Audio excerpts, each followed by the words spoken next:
Hello and welcome to the latest episode of the Board Masters with me, Chris Mullins. And me, Chris Reed. And today we will be giving our review of Tiny Epic Dinosaurs, following on from the gameplay a couple of days ago, which I'll link down below. But as always with our reviews, it will be the 5 standard categories. So the art style and theme, the component quality, accessibility, replayability, and the overall gameplay. And as ever, Chris, do you want to take the lead on the art style and the theme? The theme itself, again, it's as we touched upon in the previous video, Dinosaur World. Dinosaurs, who doesn't love dinosaurs? Yeah. This is a miniaturized version of Dinosaur Island. Yeah, slightly different theme, isn't it? But yeah, I love the theme. The art style as well, I'm a big fan of. Nice bright colours. I said to Chris, the actual artwork on the dinosaurs reminds you of the film The Land Before Time. Yeah, it's very cute. Yeah, very cute and cartoony. So yeah, I really like the art style. I like the art style on all the cards. I really like the art style in the boxes as well. Yeah, the inside of that. I remember showing that off in the unboxing. Yeah, I suppose the theme's slightly different in that you're not doing a park in the same way that Dinosaur Island, Dinosaur World. You're not doing Jurassic Park. You're a rancher, and you're raising and breeding dinosaurs to then sell off. Yeah.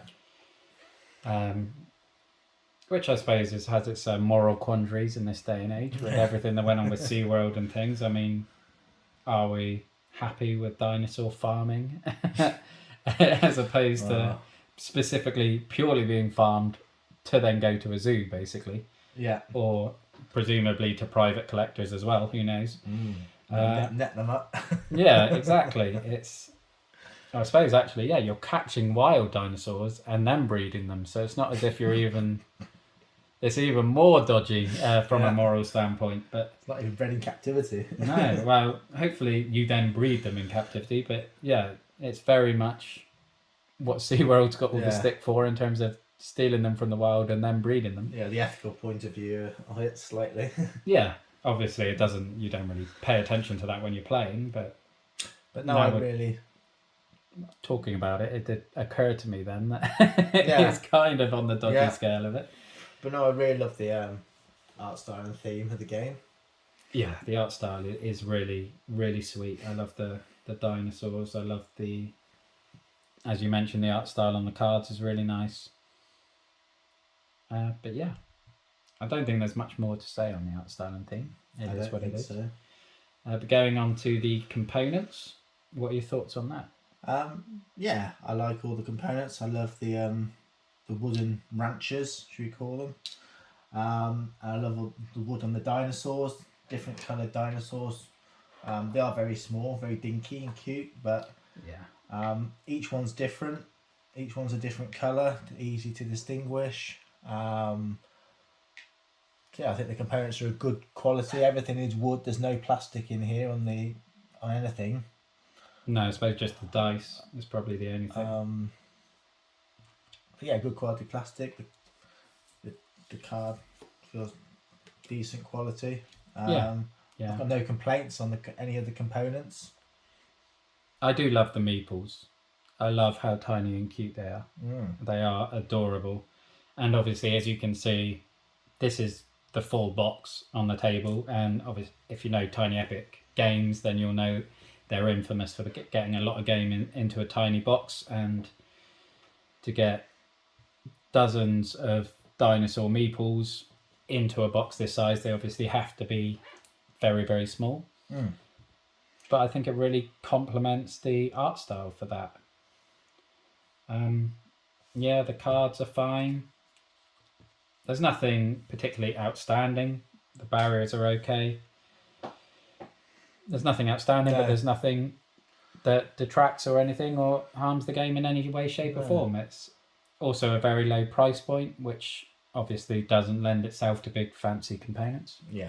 I think the big plus for me is everything is wood, which I much prefer to plastic. Definitely. I think we touched on that with Canopy, didn't we? It's although, I suppose I do always then back the mini edition instead of the Meeple edition, where I have the opportunity to buy wood And I always get seduced by the big plastic beautiful minis.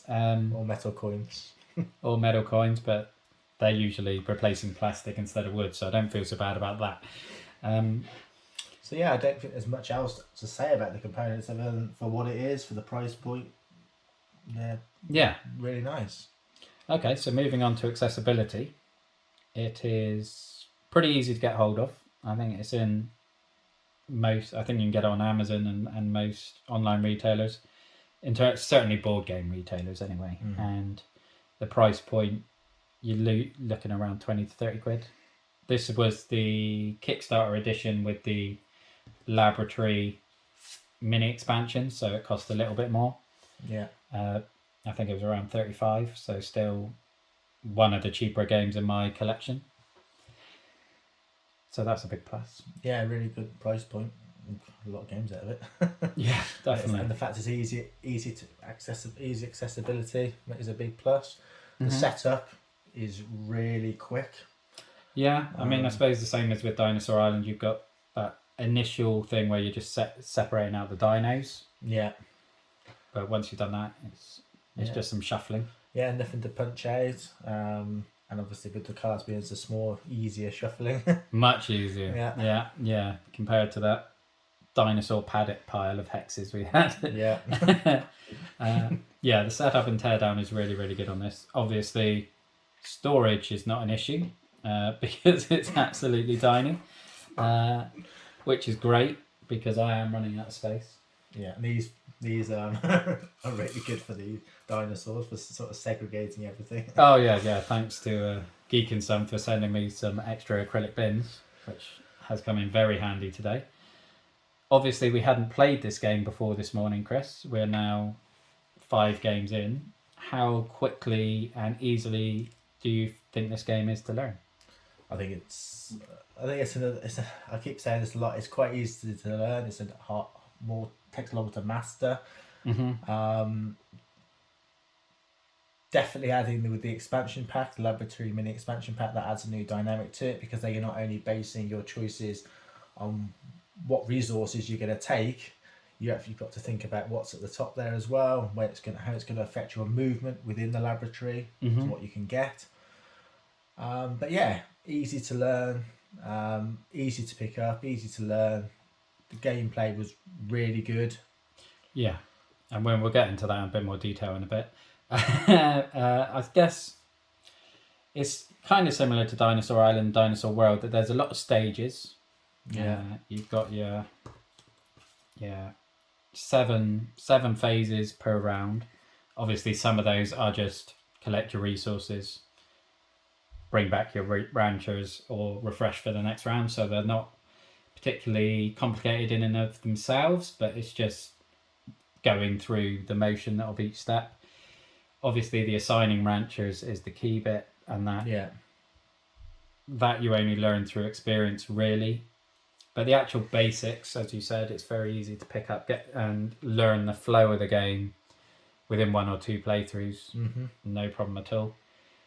In terms of the overall game time, it's about an hour, I think, for our playthroughs. Yeah, about an hour of play. Because there's a lot more going on than you would probably expect with a game box this size. Obviously, that is what Gamelyn Games are notorious for. There's an awful lot going on. But yeah, I think accessibility is a massive win, especially when you compare it to Dinosaur World and Dinosaur Island, which are the games it's competing against. It's far cheaper. Yeah, definitely. It's quicker to set up, quicker to put away, easier to learn, because although it's a similar structure, some of the phases are a bit easier, I think. Yeah. And also great replayability. Yes, well, we'll dive into replayability if you want to lead on with that. And we've had 4 or 5 games? 5 games this morning. We had 3 without the expansion pack and 2 with the expansion pack. So yeah, very replayable. Just purely for the fact that these contracts, the public contracts, you get dealt 2 of those. There's 3 of those at the start of the game. Yeah, you get 2 private ones each. Go up, which are a bit harder. Yeah, So obviously, depending on what comes up on the public contracts, it changes how you focus and what you go for on the game. So Yeah. every game is going to be different. Same with the research, isn't it? I mean, I ended the recorded video with 5 research cards. Yeah. Which is, I don't think I've finished another game with more than 3. No, I've only generally had 2 or 3. That was the first game I went in so big on the research cards, so that was a different play style for me and was very successful, and I really enjoyed it. But yeah, I mean, I suppose in essence, the kind of decisions you're making are always the same. It's sort of, right, what dinosaurs do I need to fulfill my contracts? Yeah. How do I get to those dinosaurs? And then it's the spinning plates. Resource management. Yeah. How do I get I really like the puzzle you have on your board in terms of how do you design your enclosures? Yeah. How do you use your barriers to design your enclosures so that, because unless you're lucky enough to get the mobile barriers research thing, which I dive on as soon as I can, which allows you to rearrange the barriers, you have to use a worker to bring your barriers back so you can then rearrange it. So it's a bit more awkward without. But that little puzzle is fantastic, especially when you're then considering, okay, I've got a couple of Allosaurus, they're going to breed. I need somewhere for that one to go. Yeah.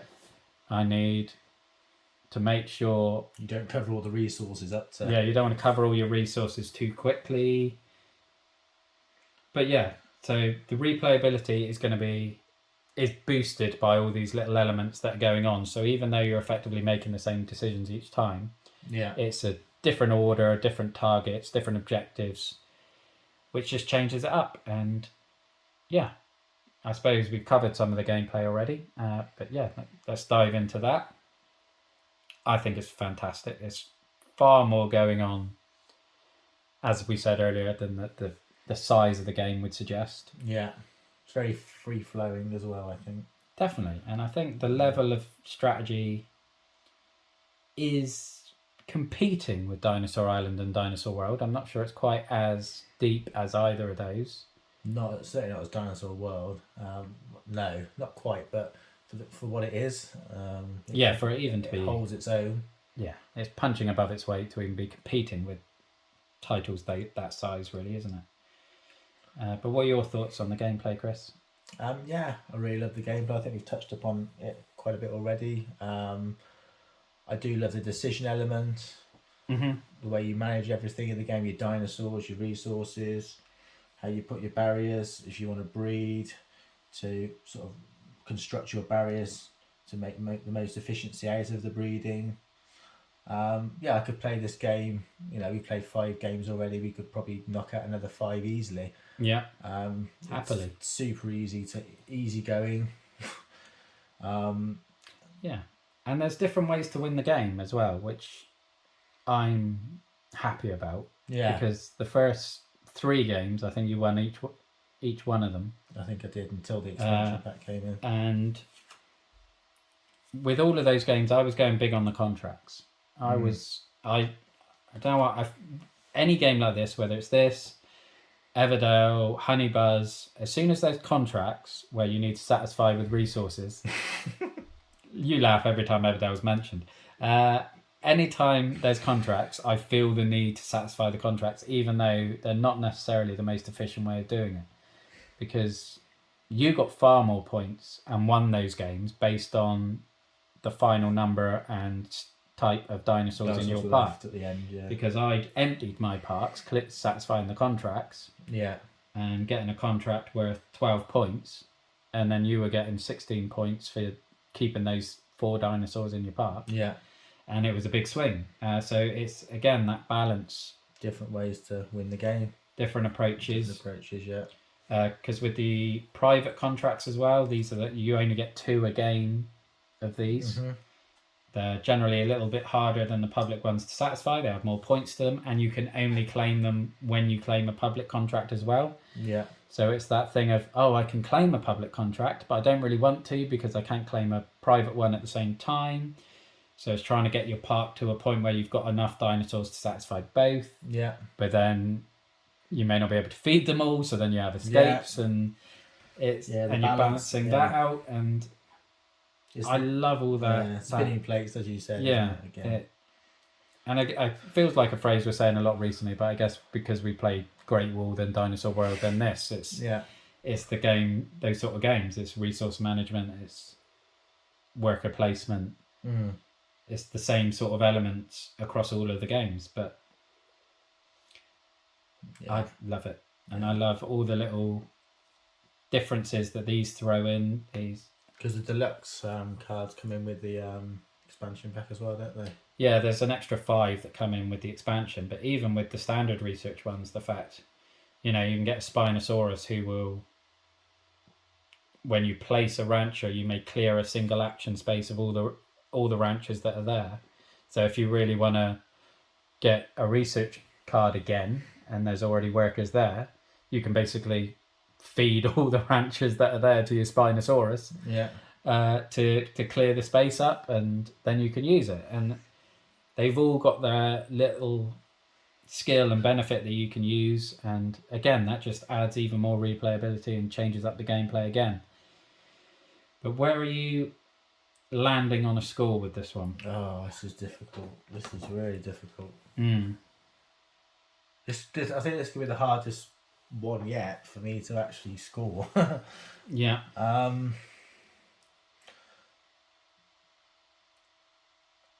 I am going to give.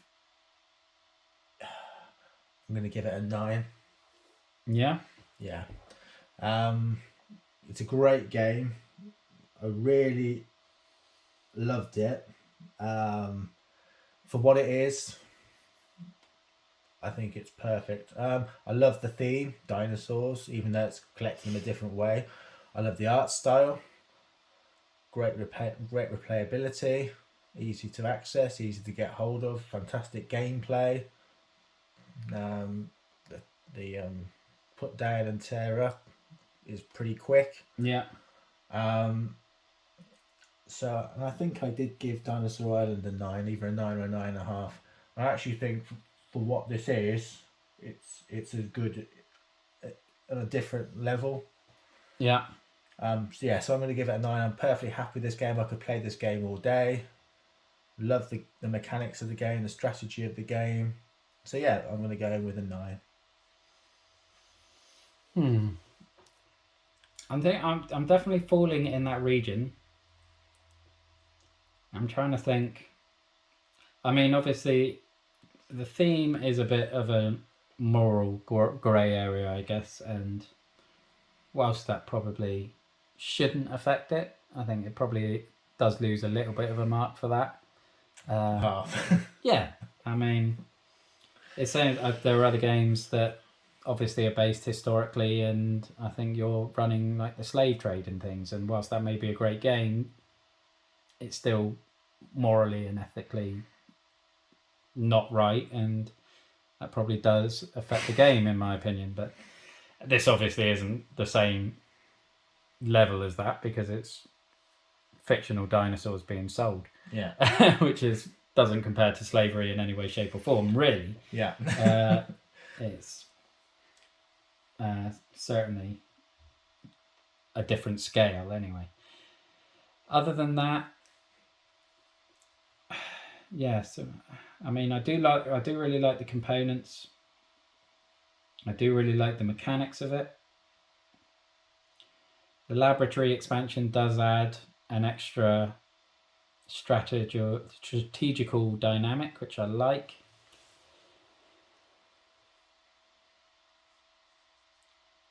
I definitely didn't have as much fun playing it as Dinosaur World, and I'm not sure why, to be quite honest. Dinosaur World, yeah. Yeah. Okay. Again, because I like pretty much everything about it, there's just something nagging me to say that I just didn't enjoy it quite as much, and I can't quite put my finger on why. Yeah. Maybe you missed the whole sort of building the park aspect of it. Yeah, I mean, I do like the puzzle with the barriers, but again, I think, yeah, probably because the puzzle is the same every time. Yeah. Although the replayability is good, it's not as good, certainly, as Dinosaur World.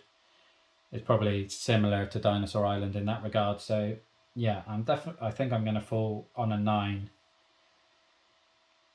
as well. Because for the most part, I love it. It's just not quite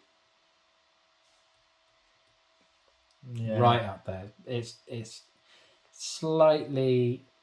I think it's because it's a bit lighter, and coming straight off Dinosaur World, we're comparing it directly to it, which obviously it's a bit heavier, which has its negatives in terms of accessibility and things, but in terms of how much fun I have playing it, Dinosaur World does edge it, and obviously that explains why I got a 10, whereas this is getting a 9, and I think that's fair.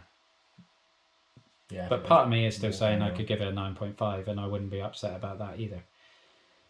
It's in that ballpark, but I'll go on a 9. And yeah. Yeah, I think that's what it is. The fact we have come off Dinosaur World, and there's obviously a lot more going on there with the expansion packs as well. So yeah, that could be the reason. One of the reasons why as well. Yeah, possibly. So yeah, I really enjoyed it. Yeah, and I think they've got different audiences as well. I think if you're introducing people to the genre, this over Dinosaur World every day of the week. Yeah. Because it's not intimidating in any way, shape or form. It's really adorable. But yeah, when you get to that stage where you're comfortable with games and the mechanics, I would go for Dinosaur World. And I guess that's the review, really. Fantastic game. Love. It is both tiny and epic. They aren't lying on that. And it is full of dinosaurs. So, they're absolutely bang on. They're not lying on the box. And yeah, props to them for getting so much game into such a little box, because I've got games that are far bigger that I haven't enjoyed as much as this. But yeah, join us in a few days while we do our overall comparison with Dinosaur Island, Dinosaur World and Tiny Epic Dinosaurs. Obviously, got some spoilers for that because we've compared them quite heavily in this video, but yeah, join us for that and we'll see you then. So thank you very much for watching. Look after yourself, stay safe and have a good one. Bye bye now. Thank you.